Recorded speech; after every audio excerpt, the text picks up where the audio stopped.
after having discussed about the COX inhibitors, phosphodiesterase inhibitors, let me discuss another group of the antiplatelet drugs, that is P2Y12 receptor antagonists.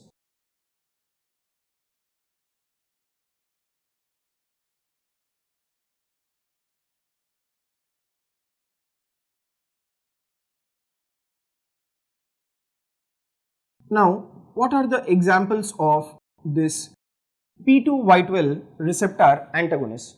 The examples of your P2Y12 receptor antagonists are ticlopidine,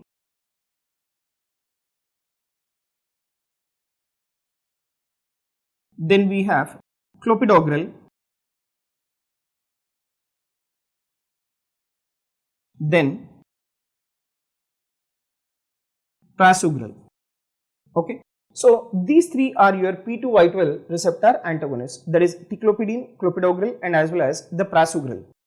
So, these three drugs, they act as irreversible antagonists of P2Y12 receptors, right? They act as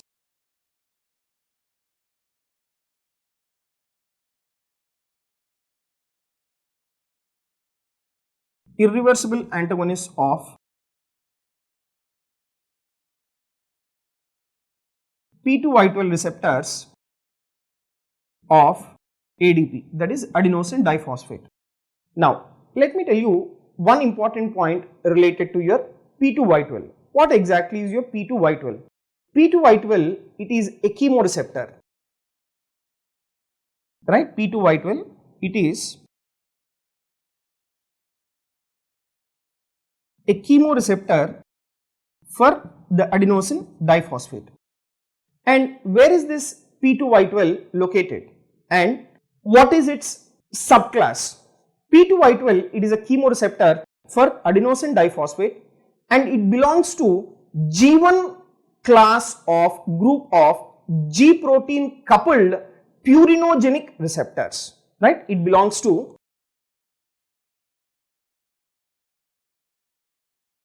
G1 class of G protein coupled receptors, right? G1 class of the G protein coupled receptors. Now, these receptors P2Y12, they are present on the platelets, right? They are present on the platelets. Now, once these receptors are activated by ADP, right? Once these receptors are activated by ADP, that is adenosine diphosphate, they will cause the aggregation of platelets. So, ADP, it plays an important role in aggregation of platelets by binding to P2Y12 receptors which are present on the platelets. Now, what is your ticlopidine, Clopidogrel and Prasugrel doing? These ticlopidine, Clopidogrel and Prasugrel, they are inhibiting this P2Y12 receptors. Now, once these P2Y12 receptors which are present on the platelets are inhibited, then the ADP cannot bind to the platelets. When ADP cannot bind to the platelets, the aggregation of the platelets does not occur. So, these drugs, they interfere with the activation of platelets by ADP and fibrinogen. So, what these drugs do? These drugs, they will interfere with the activation of platelets.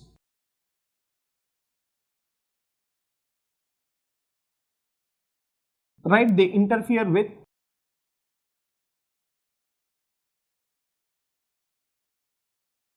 activation of platelets by, right, interfere with the activation of platelets by ADP and fibrinogen,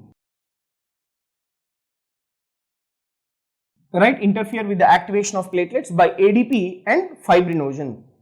And like dipyridamole, which was a phosphodiesterase inhibitor, like dipyridamole, these drugs also increase the platelet survival time, right? So, even these drugs,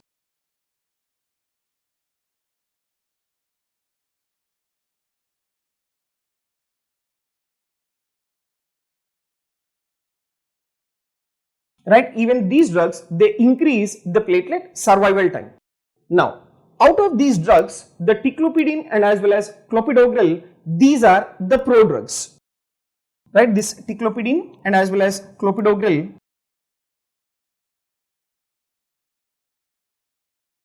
these are the prodrugs, and these are converted to active metabolites in the liver by CYP2C19, right? These prodrugs, they are converted into active metabolites. And where they are converted into active metabolites? They are converted into active metabolites in the liver, right? And what is the substance which is required for converting into the active metabolites? That is CYP2C19. So, in the presence of this particular substance CYP2C19, these prodrugs, that is ticlopidine and clopidogrel, are converted into the active metabolites within the liver. For suppose, if there is any genetic polymorphism in this enzyme, right, CYP2C19 is an enzyme which is present in the liver. So, if there is any genetic polymorphism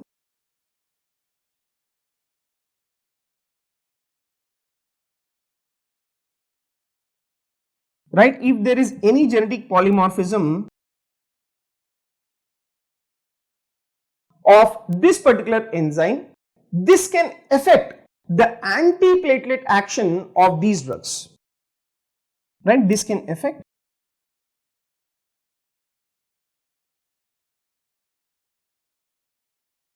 antiplatelet action of these drugs, okay? And further, please remember the proton pump inhibitors like omeprazole, they will inhibit this CYP2C19 and thus prevent the activation of these drugs, resulting in decreased antiplatelet effect. So, for your ticlopidine and as well as clopidogrel to be converted into active metabolite, you require this CYP2C19. And if there is any genetic polymorphism of this enzyme, the antiplatelet action of this particular drugs will be inhibited, or there will be no antiplatelet action. So, we have a drug that is omeprazole. So, what is this omeprazole? Omeprazole, it is a proton pump inhibitor, right? Omeprazole, it is a proton pump inhibitor. This proton pump inhibitor, that is omeprazole, it will inhibit this CYP2C19, right? It will inhibit this CYP2C19. So, once this omeprazole inhibits this CYP2C19, then your ticlopidine and clopidogrel are not converted into active metabolites, and thereby the antiplatelet effect will not be there by your ticlopidine and as well as the clopidogrel. So, this is a very important drug interaction. Whenever you are giving this ticlopidine or whenever you are giving this clopidogrel, you should not give this omeprazole or your proton pump inhibitor, right? And where are these drugs ticlopidine, clopidogrel and prasugrel being used? These are given as, particularly you take this clopidogrel, it is given in the dosage of 300 milligrams loading dose in case of acute MI, right? In acute MI, either you take the ST elevation MI or non-ST elevation MI. This clopidogrel of 300 milligrams is given as the loading dose. And what is the maintenance dose of your clopidogrel? The maintenance dose of clopidogrel will be 75 milligrams, and that is given in the treatment of the coronary artery disease. That too, which form of coronary artery disease? Mainly in case of the ST elevation MI and as well as non-ST elevation MI, we give dual antiplatelet drugs, right? We give dual antiplatelet drugs. So, what do you understand by this dual antiplatelet drugs? Dual antiplatelets are those where we give both aspirin and as well as clopidogrel. So, in case of acute MI clinical scenarios like non-ST elevation MI, ST elevation MI, we give dual antiplatelets for almost 1 year, and after 1 year we give a single antiplatelet drug, either aspirin or clopidogrel is being given. Now, your clopidogrel, it is a P2Y12 receptor antagonist, and your aspirin is a COX inhibitor. One of the advantage of clopidogrel over the aspirin is that aspirin can cause the gastritis, right? It can induce the development of peptic ulcer. Which one? The aspirin. So in those individuals where the aspirin is not being tolerated, we give Clopidogrel as a single antiplatelet drug instead of the aspirin. You take in a clinical scenarios like cerebrovascular accidents. There we give the single antiplatelet, and usually the preferred antiplatelet is the aspirin. And if aspirin cannot be tolerated by the individual, then we give this Clopidogrel. So this is about your P2Y12 inhibitor. So in order to have a short recap of these P2Y12 inhibitors, the examples are ticlopidine, Clopidogrel, and as well as the Prasugrel. These drugs, they are irreversible antagonists of the P2Y12 receptors of the ADP. Now, what is this P2Y12 receptor? It is a chemoreceptor for adenosine diphosphate that belongs to G1 class of G protein coupled receptors. And these receptors, they are present on the platelets. And the ADP, it comes and binds to this P2Y12 receptor, and thereby the ADP shows the anti-aggregatory effect. Now, what these drugs do? They will inhibit this P2Y12 receptor, and thereby these drugs interfere with the activation of the platelets by ADP and fibrinogen. And like dipyridamole, these drugs also increase the platelet survival time. And this ticlopidine and Clopidogrel, these are the prodrugs. They have to be converted into active metabolites in the liver by the enzyme CYP2C19. And if there is any genetic polymorphism in this particular enzyme, that can result in the antiplatelet action of this drug. Further, remember, we have a drug called omeprazole, which is a proton pump inhibitor. It will inhibit this CYP2C19 and thus prevents the activation of these drugs, resulting in decreased antiplatelet effect. Next, these particular drugs, they are used in the treatment of the coronary artery disease as a loading dose and as well as the maintenance dose. And this Clopidogrel can also be used as a single antiplatelet in a scenarios where the aspirin is not being tolerated. Now, after having discussed about the P2Y12 receptor antagonist, now let me discuss the next important group of the antiplatelet drugs. So, the next important group of the antiplatelet drugs are glycoprotein 2B3A inhibitors. Okay. So, before going on to the discussion of this glycoprotein 2B3A inhibitors, let me discuss or let me tell you some of the very important adverse effects of your P2Y12 inhibitors, right? What are the examples of your P2Y12 inhibitors? That includes ticlopidine, Clopidogrel, and as well as the Prasugrel. So, if you see this ticlopidine,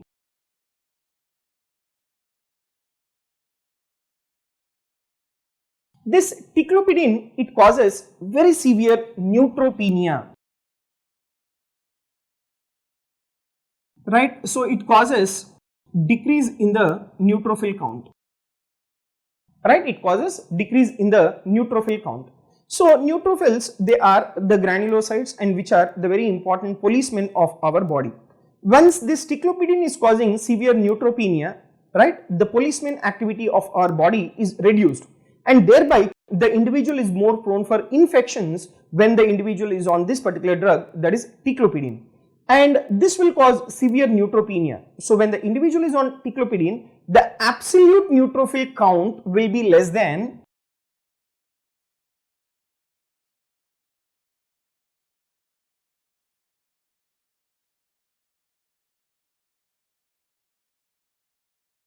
right, absolute neutrophil count will be less than 500 per cubic millimeter. Okay, so that will be the absolute neutrophil count when the individual is on ticlopidine. And not only that, the ticlopidine will also cause thrombocytopenia.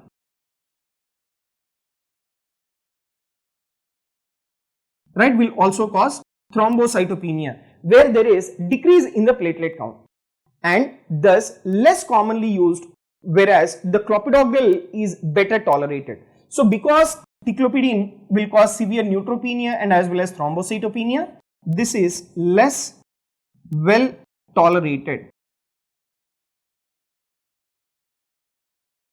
Right, this is less well tolerated than compared to that of the Clopidogrel. And most common side effects of these particular drugs will be gastrointestinal. Now, you take out this ticlopidine, not being used very commonly because of this neutropenia and as well as thrombocytopenia. But whereas, if you take these other two drugs, that is Prasugrel and as well as the Clopidogrel. So, if you see these two drugs, that is Prasugrel and as well as the Clopidogrel, Prasugrel, it is having strong antiplatelet activity compared to that of the Clopidogrel. Right, it is having strong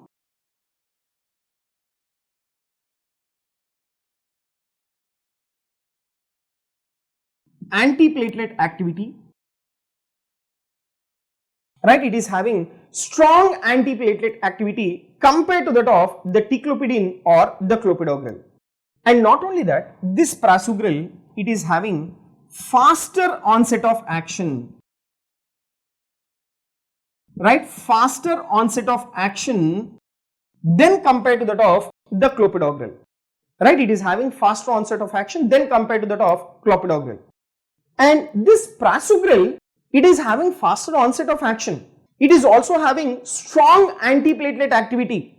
It also has higher risk of the fatal bleeding. Right. So another important problem of Prasugrel is that it has the higher risk of fatal bleeding than compared to that of the Clopidogrel. Right, then compared to that of Clopidogrel. Now, because it is having the higher risk of the fatal bleeding, this Prasugrel should be avoided in elderly patients.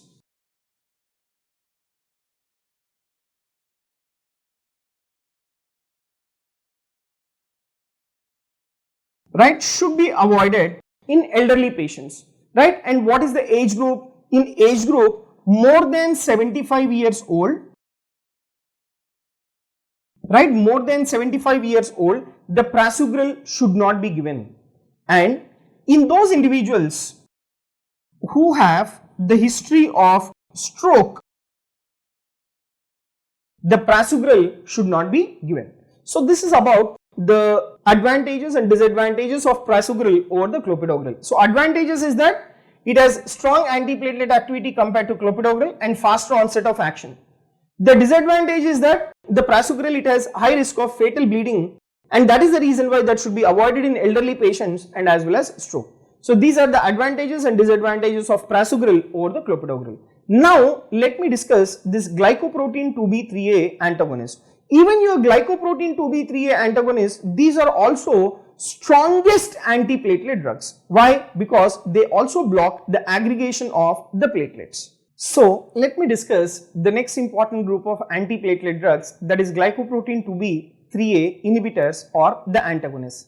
So first of all, you need to know what is this glycoprotein 2B and 3A. So this glycoprotein 2B and as well as 3A, they play a major role in the regulation of the platelet adhesion.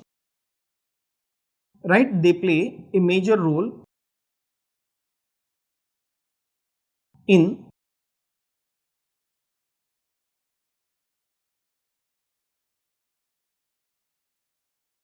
they play a major role in the regulation of the platelet adhesion and as well as the aggregation.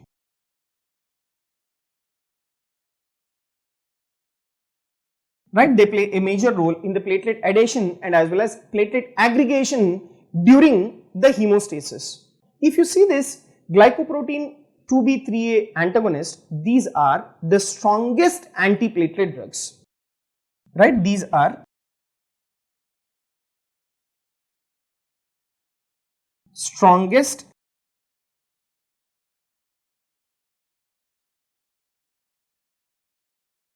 these are the strongest antiplatelet drugs. What they do? By inhibiting, what is your glycoprotein 2B3A doing? It is playing a major role in platelet adhesion and as well as the platelet aggregation.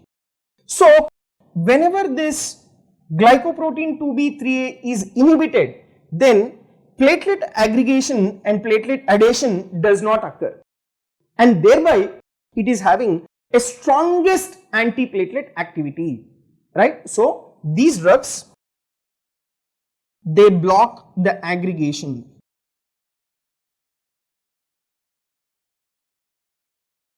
Right, these drugs, they block the aggregation induced by all the agonists. Now, what are the examples of this glycoprotein 2B3A inhibitors? The examples include apixaban,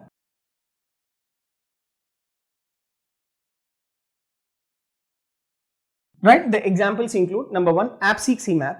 The other important drugs include eptifibatide and as well as tirofiban, right? Tirofiban and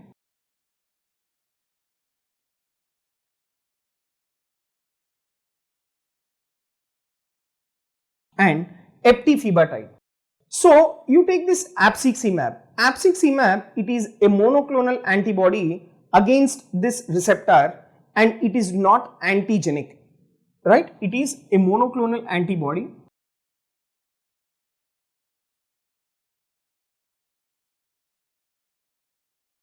against this receptor.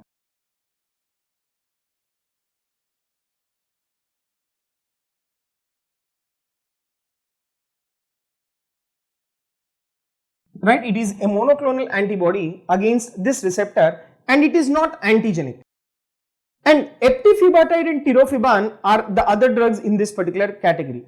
This 𝐴𝐵, it is a monoclonal antibody. Now, how does this 𝐴𝐵 have the monoclonal antibody activity?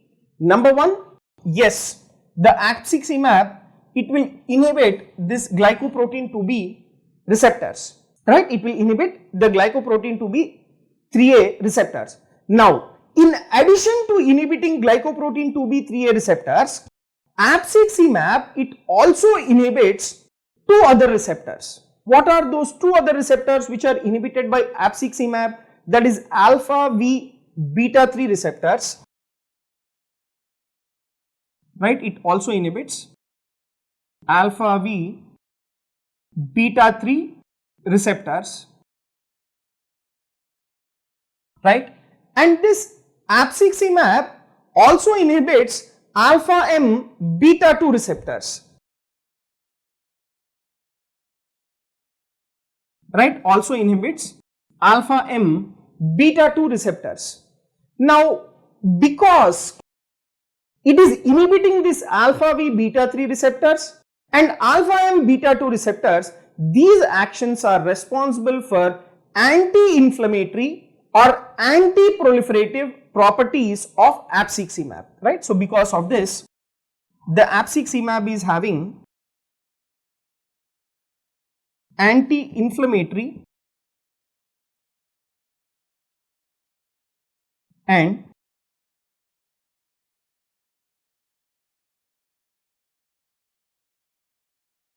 right, 𝐴𝐵 is having the anti-inflammatory or the anti-proliferative properties of this 𝐴𝐵. This eptifibatide and as well as tirofiban, these are specific,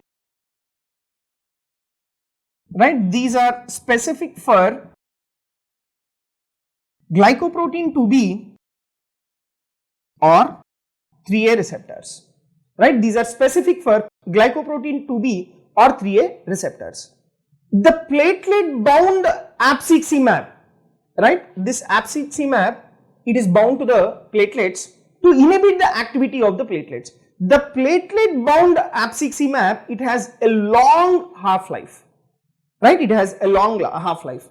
And if you see the adverse effects of these drugs, remember all the antiplatelet drugs, all the anticoagulants, they have this very important adverse effect, that is bleeding. Why? Because antiplatelet drugs, they are inhibiting the aggregation of the platelets and thereby there is no clot formation, whereas anticoagulants, they are inhibiting the clot formation and thereby there is no stoppage of bleeding if there is any bleeding in any particular site. So, the important adverse effect will be bleeding. In addition to bleeding, thrombocytopenia is more serious complication of these agents. Right, thrombocytopenia is more serious complication of these agents. So, you take the normal platelet count. The normal platelet count is 1.5 to 3 lakhs per cubic millimeter. And what these drugs can do, can reduce the platelet count to less than 1.5 lakh per cubic millimeter and result in what is called thrombocytopenia. Right. So, let me have a short recap of this glycoprotein 2B3A inhibitors. What is this glycoprotein 2B3A? It plays a major role in the regulation of the platelet adhesion and aggregation during this hemostasis. And this glycoprotein 2B3A antagonist, these are the strongest antiplatelet drugs as they block the aggregation induced by all the agonists. And you take this 𝐴𝐵𝐶𝐶, it is a monoclonal antibody against this receptor and it is not antigenic. So this 𝐴𝐵𝐶𝐶, in addition to inhibiting the glycoprotein 2B3A receptors, 𝐴𝐵𝐶𝐶 also inhibits alpha V beta 3 receptors and alpha M beta 2 receptors. That is the reason why this 𝐴𝐵𝐶𝐶, it is also having the anti-inflammatory or anti-proliferative properties. Whereas you take this tirofiban and as well as eptifibatide. Tirofiban and eptifibatide are other drugs in this particular category. And this eptifibatide and tirofiban, these are specific for glycoprotein 2B3A activity.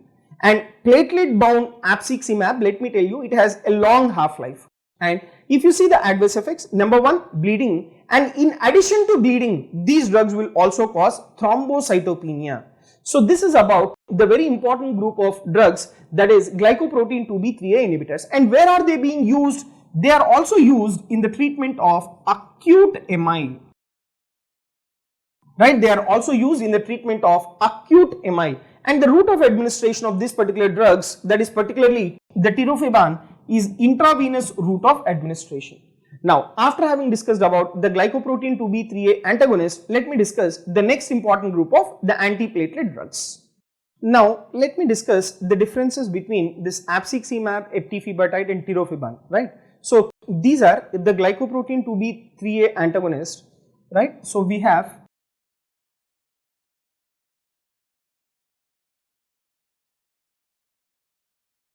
𝐴𝐵𝐶𝐶, then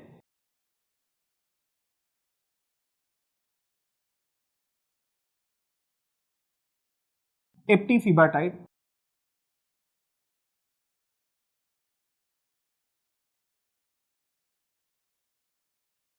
then tirofiban. So, if you compare these three drugs, first and foremost, sensitivity for the glycoprotein 2B3A inhibitors, right, or sensitivity or specificity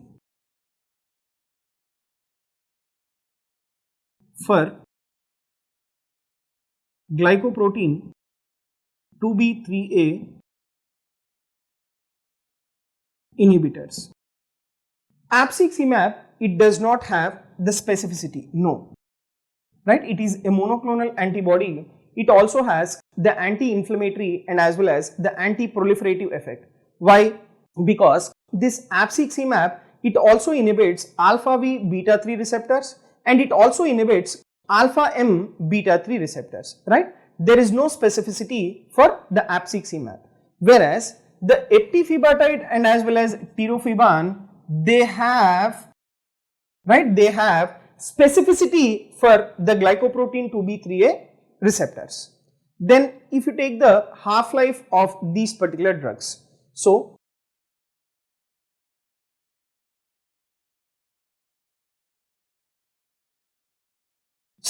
if you take this plasma T half, the 𝐴𝐵𝐶𝐶, it is having a short T half,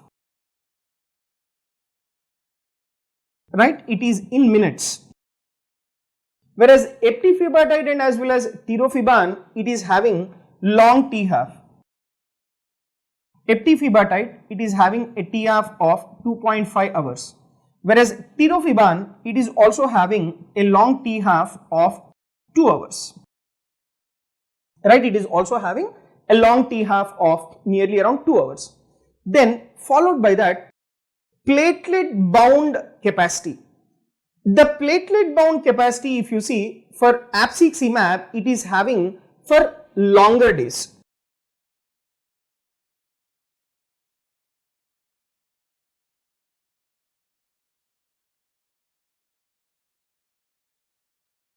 Right? So once this 𝐴𝐵𝐶𝐶 is bound to the platelets, it stays, that particular complex will stay for longer time, right? It is long, that is for days. Whereas eptifibatide,